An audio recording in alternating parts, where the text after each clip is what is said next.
బాగున్నారండి. నమస్కారం అండి మీ అందరికీ. మరి మనందరం కూడా బైబిల్ గ్రంథంలో ధ్యానాల్లో ధ్యానిస్తూ ఉన్నాను. అదేవిధంగా దావీదు కీర్తనలో 47వ అధ్యాయంలో చక్కగా దేవుడు పిలుస్తూ ఉన్నాడు. చూడండి, సర్వజనులారా చప్పట్లు కొట్టుడి, జయధ్వనులతో దేవుని గూర్చి ఆర్భాటము చేయుడి. యెహోవా మహోన్నతుడు, భయంకరుడు, ఆయన సర్వభూమికి మహారాజు అయి ఉన్నాడు. దేవునికి స్తోత్రం కలుగును గాక. సర్వజనులారా చప్పట్లు కొట్టడి. మేము పాటలు పాడేటప్పుడు ఎక్కువ చప్పట్లు కొడతాము తెలుసా.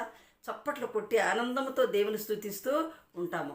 వాయిద్యాలు ఉన్నవారు వాయిద్యాలు వాయిస్తూ దేవునిలో ఆనందిస్తూ ఉంటారు.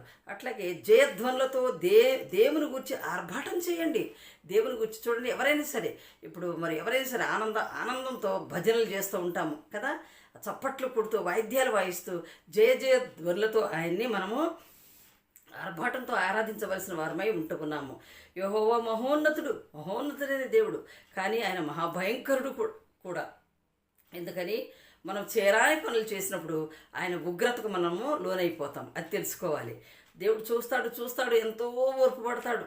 మన మనుషులమైతే మన బిడ్డలు మన ఎదుటివారు ఓర్చుకోలేకపోతున్నాం. కానీ మరి దేవుడు ఎంతగానో ఓర్చుకుంటున్నాడు. ఆఖరికి భయంకరమైన ఉగ్రత మన మీదకి రప్పిస్తాడనమాట. మరి యెహోవా మహోన్నతుడు, భయంకరుడు, ఆయన సర్వభూమికి మహారాజు అయి ఉన్నాడు. ఆయన జనములను మనకు లోపరచును. చూడండి, దేవునికి స్తోత్రం కలుగును గాక. ఆయన సర్వభూమికి మహారాజు అయి ఉన్నాడు. ఆయన జనములను అంటే మనుషులందరినీ కూడా మనకు లోపరుస్తాడట. మన పాదముల క్రింద ప్రజలను అణగద్రొక్కును. తాను ప్రేమించిన యాకోబునకు మహాతిశయాస్పదముగా మన స్వాస్థ్యమును ఆయన మన కొరకు ఏర్పాటు చేసి ఉన్నాడు. దేవునికి స్తోత్రం కలుగును గాక. ఆయన స్వాస్థ్యము మనకు ఏర్పాటు చేశాడు. హల్లెలూయా.